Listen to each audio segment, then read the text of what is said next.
Hello, అమెజాన్లో order పెట్టుకున్నాము. అంటే ఏం ఆర్డర్ పెట్టారంటే పంచర్ వేయడానికి మనం యూజ్ చేస్తాం కదా గాలి పంపు, అది ఆర్డర్ పెట్టాము. మాకు ఏం ఐటమ్ వచ్చిందో చూడండి.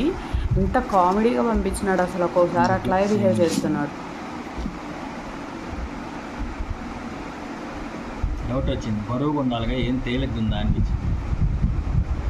అదేంది ప్యాంట్ ఎందుకు ఇచ్చినాడు వాడు? అమెజాన్ ఆడేనా? హార్డ్వేర్ దానికి ఇది ప్యాంట్ మరి దారుణం. అమ్మ, రిటర్న్ పెట్టు. అది కరెక్ట్గా వచ్చిందే? అది కరెక్ట్గానే వచ్చింది. ఇది బరువు లేదు, నాకు అందుకు డౌట్ వచ్చింది, అందుకే వీడియో తీసిన. గాలి పంపు అంటే మనకి బరువు రావాలా, ఇది బరువు రాలా, అందుకని పెట్టు, రిటర్న్ పెట్టు. డబ్బులు నువ్వు నాకు సెండ్ చేయలేదుగా డబ్బులు. రీప్లేస్మెంట్ పెట్టాము. సో రీప్లేస్మెంట్ పెడితే ఇది వచ్చింది, చూడాలి ఇది అన్న కరెక్ట్ వచ్చిందా.